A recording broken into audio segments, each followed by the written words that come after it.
Hello, I'm Rosemarie Rossetti. I want to share a personal story with you. As an accessibility consultant and universal design expert, my clients often hire me to visit hotels to determine the accessibility. Here's one of the examples. My client had reserved a room for me in advance. I need a wheelchair accessible room with a roll-in shower. The client assured me that that room had been reserved and gave me the confirmation number. Upon arrival at the hotel front desk at a major downtown hotel chain, they indicated that my room was ready and we had someone to carry my luggage up to the room.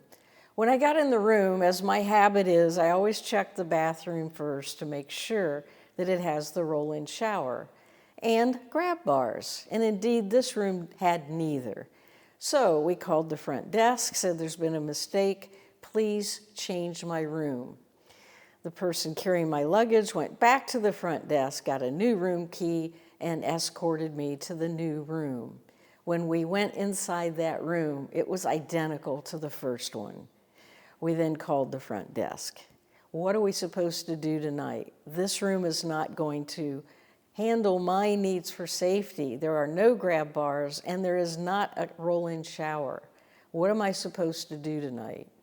The person at the front desk told me by phone, I'm sorry, that's the only room we have available for you. Maybe tomorrow we can switch you to the other room. That room is taken by someone else tonight.